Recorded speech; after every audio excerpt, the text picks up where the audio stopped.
Samba TV. JC? Morning, everybody. There we go.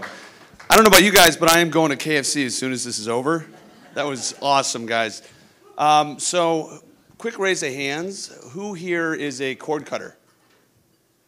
Wow. Okay, that's more than I was expecting. Who here watches more than 5 hours of streaming content a week? Should be everybody. Wow. Okay. So, Samba TV, I'll give you a little bit of background on what we do and kind of get into the nuts and bolts of how we work. And hopefully, if we have time, get into some case studies and make it really conversational so you guys can get into it a little bit more. So we're about 8 years old. We have offices around the world, starting out in San Francisco, Lake Tahoe, building out offices in New York and LA. We are now international. So we've in the last couple of years, taken on some funding from some rather large companies to help us expand this path internationally. So Disney's a silent partner of ours. IPG, Mark Cuban was one of our initial investors. But this gives us that path to truly grow internationally and help bring brands more measurable insights to what they're doing in both TV and digital. So the reason I asked you the questions about cord cutting, how much time you're spending watching content streaming, is because there is clearly a fragmentation acceleration happening with the consumer right now. So the way that we're consuming media is changing dramatically. What was really a scheduled event, you go home and you'd watch TV, or you go home and you'd enjoy your media, is now far from what it was a few years ago. We go home now, and you might watch something you VOD'd 2 weeks ago and stream it all at once, or tune into Netflix and just start streaming Game of Thrones or that's HBO, but Game of Thrones for 3 hours. But this fragmentation is accelerating, and it's not going to slow down anytime soon. So what happens with that fragmentation, obviously, is you get big gaps in measurement. You get gaps in how you actually are able to target that consumer relative to how they're consuming that media. You get a lot of duplication when you're looking at things like reach.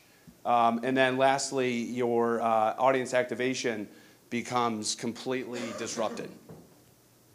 So what we need to do all is both on the publisher side, the ad tech side, and the marketer side is really start to think through how do we solve for fragmentation? What is that data that's ultimately going to help us understand the consumer journey? And within that consumer journey, what is impacting the consumer to go and have some sort of event, the conversion, the buying the product, becoming a higher value lifetime customer? So really where we come in is we have a technology that allows, in data source, allows you to bridge that gap between TV and digital type channels. So for the first time, we're really looking at a household and the TV as a data source, as a one-to-one basis. A one-to-one basis that you can tie back to any other data set that's available to us. So that allows us to help brands and their agencies really understand the TV viewership patterns, this fragmentation, and how that's having an impact on the consumer journey. What kind of digital devices they're using, and again, how they're spending time with those different digital devices relative to the TV, which is still the largest medium in their house for consuming content. And then the household attributes, like what makes up the composition of that household, and how does that change viewership patterns and or other media patterns relative to those other devices. And then location. Can we pull in things like location data to help really understand, again, okay, so consumers saw this KFC ad 5 times on different networks and different day parts, but what did that ultimately drive them to do? Did they go to a KFC? And was that a new experience for that consumer, or a consumer that's been going there over and over again for the last several months? And then lastly, tying those back to those online behaviors. What did that consumer do? Did they go to the Instagram page for that brand? Did they go to the e-commerce page for a brand and fill up a shopping cart? What ultimately drives these types of things? So a little bit about our technology. Are you guys familiar with video ACR? Yes. Yeah? Okay. So we have chipset integrations in about 14 smart TV manufacturers. And that chipset integration gives us the opportunity to engage a consumer right when they first buy the TV, they first set it up. We give them an opt-in screen, so we get their permission to start tracking everything that they're watching on that TV. What we say is everything that's touching the glass. So it can be linear TV, it could be terrestrial antenna that's feeding the content through the household. It could be video games they're playing, a Blu-ray that they're watching. I don't know who uses Blu-rays anymore, but or it's any other streaming behavior. So truly see everything, both from a content perspective, but also commercial exposure that touches that glass. And again, this goes back on a one-to-one basis. So we know at the household level what they're actually watching. So from there, because we're in the household, we have a TV that's set up, we provide an ID to that TV, we can then look at what other devices are persistently connecting to the same Wi-Fi in that household to create our own proprietary device map. And that gives us, again, the ability to now overlay all these attributes. That those devices, those mobile devices, laptops, tablets, have IP that we can tie back to Experian, Epsilon, Axiom, any source that gives us the ability to understand that is a household, in fact, and what is the composition of that household. So that is our one-to-one consumer connection. A lot of data science and stuff that's way out of my pay grade, but it's all in there. So our focus is really on access to that viewer data at scale. So right now, we have one-to-one core mapping. So being able to tie back this data to about 13.5 million TVs today. We did just sign a large, additional large TV manufacturer that will give us probably another few million in the US once we do the data science, but also internationally help us grow or expand that footprint as well. And then again, the attributes that are coming in that we're able to tie back to those households is about 2,800 attributes that we're getting from Epsilon, Experian, Axiom, and sometimes the partners that we're working with, where we're actually marrying our data or matching our data to their first-party data. And then lastly is the one-to-one quality of the data. So it's really important, again, that it's deterministic. We know the behavior. We know exactly what they're watching, what they're fast-forwarding, on a sub-second basis. We know what commercials they're exposed to or which ones they're fast-forwarding, again, or how they're flipping around, how engaged they are with that content. But this all gives us that high-fidelity data that gives us more high-propensity targets to power for both audience activation. So who is your consumer that is watching TV but fast-forwarding commercials?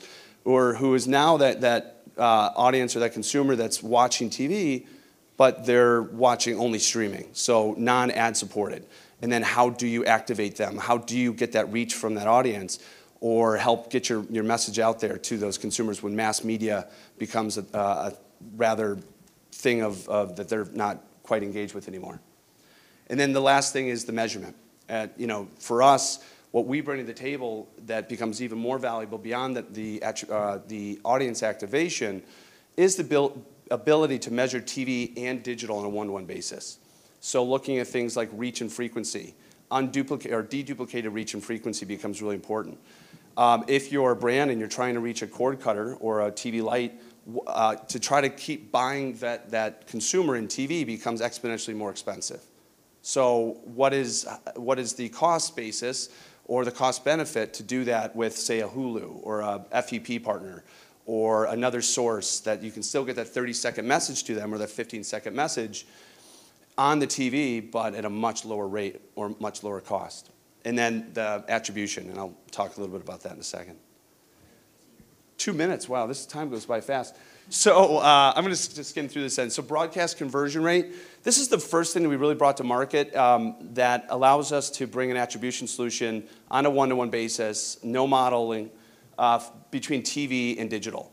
And first things first, what we need to do is we need to understand what that composition of audience is that would be replicating the US Census. So it's completely normalized, and you guys are getting the right stability of kinds of consumers that you can then use for additional insights and to drive decisions. But again, we see all the commercial spots, all the different creative iterations that might be running. We know what networks they're running on. We know what day parts or times. We know if they're time shifting, if they're fast forwarding. We also know what competitors they're seeing. So how does that play into that consumer journey? Did they go to the website, make a purchase? Did they go to KFC and buy the new chicken sandwich? So these are things that are becoming increasingly important to brands. I'll skip over this for time's sake, because we just talked about it.